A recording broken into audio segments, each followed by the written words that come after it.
महाराष्ट्र में स्कूली शिक्षा को लेकर एक बार फिर से भाषा नीति पर बहस तेज हो गई है। महाराष्ट्र नवनिर्माण सेना प्रमुख राज ठाकरे ने राज्य के स्कूली शिक्षा मंत्री दादा भूसे को पत्र लिखकर राष्ट्रीय शिक्षा नीति के तहत लागू की जा रही त्रिभाषा नीति का कड़ा विरोध किया है।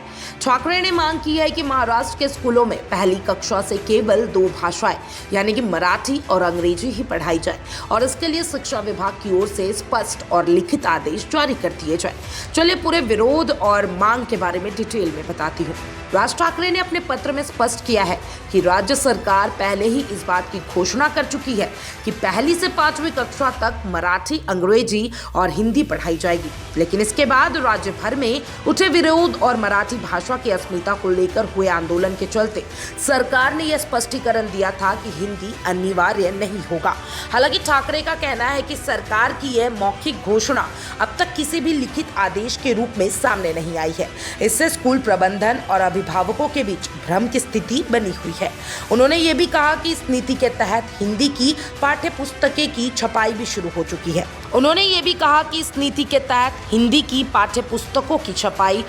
चुकी है। जो ये संकेत देती है कि कहीं ना कहीं हिंदी को अनिवार्य रूप से लागू करने की प्रक्रिया शुरू हो गई है।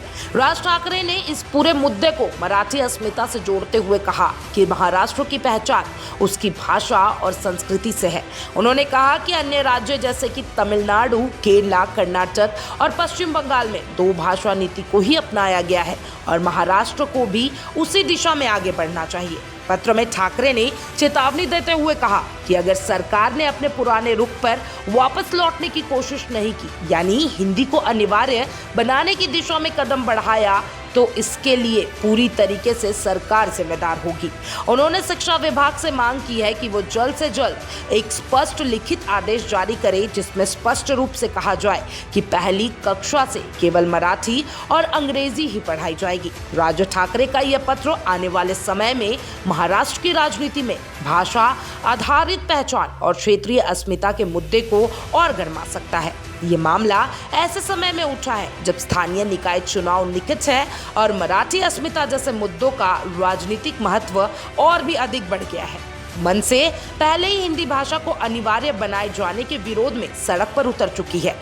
इस ताजा पत्र के जरिए पार्टी ने एक बार फिर मराठी स्वाभिमान और क्षेत्रीय पहचान की राजनीति को केंद्र में ला दिया है।